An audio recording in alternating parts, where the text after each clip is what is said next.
যে যেখান থেকে শুনছেন এবং পরবর্তীতে যে যেখান থেকে শুনবেন সবাইকে আন্তরিক শুভেচ্ছা এবং অভিনন্দন। আজকে আপনাদের সামনে একটা বিষয় নিয়ে কথা বলবো। সেটা হচ্ছে সরকার কর্তৃক ফ্যামিলি কার্ডের বিষয়ে। অনেকেই ফ্যামিলি কার্ড কি, কারা পাবে, কীভাবে আবেদন করতে হবে জানে না। তাই ফ্যামিলি কার্ড সম্পর্কে আলোচনা করা হলো। প্রথমত, ফ্যামিলি কার্ড কি? যে পরিবারের মহিলা সদস্য,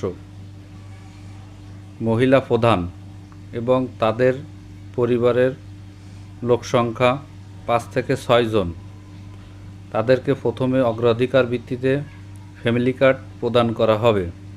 পরবর্তীতে পর্যায়ক্রমে সকলকে ফ্যামিলি কার্ড দেওয়া হবে। ফ্যামিলি কার্ডের জন্য প্রথমে আপনাদেরকে যেটি সংগ্রহ করে কাছে রাখতে হবে সেটি হচ্ছে এনআইডি কার্ডের ফটোকপি এবং এনআইডি কার্ডের দিয়ে একটি মোবাইলের একটি সিম কার্ড উঠাতে হবে। ওই সিমেই আপনাদের টাকা আসবে এবং আপনারা ইউনিয়ন পরিষদের চেয়ারম্যানের কাছে যখন ফ্যামিলি কার্ডের আবেদন করতে বলবে তখন তার বরাবর ওই কাগজ নিয়ে যাবেন এবং আবেদন করবেন। আশা করি আমার কথা সবাই বুঝতে পেরেছেন এবং এর জন্য কোনো প্রকার টাকা পয়সা প্রদান করা লাগবে না। সরকার আপনাকে প্রতি মাসে একটি নির্ধারিত পরিমাণ অর্থ প্রদান করবে। এর একটি নির্দিষ্ট মেয়াদ থাকবে। সেই মেয়াদ থাকা সময় পর্যন্ত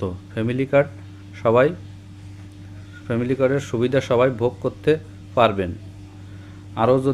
আরও যদি বিস্তারিত জানতে হয় তাহলে কম্পিউটারে যারা অনলাইনে কাজ করে তাদের কাছ থেকে জেনে নেবেন কিভাবে কোন প্রক্রিয়ার মাধ্যমে আবেদন করতে হবে।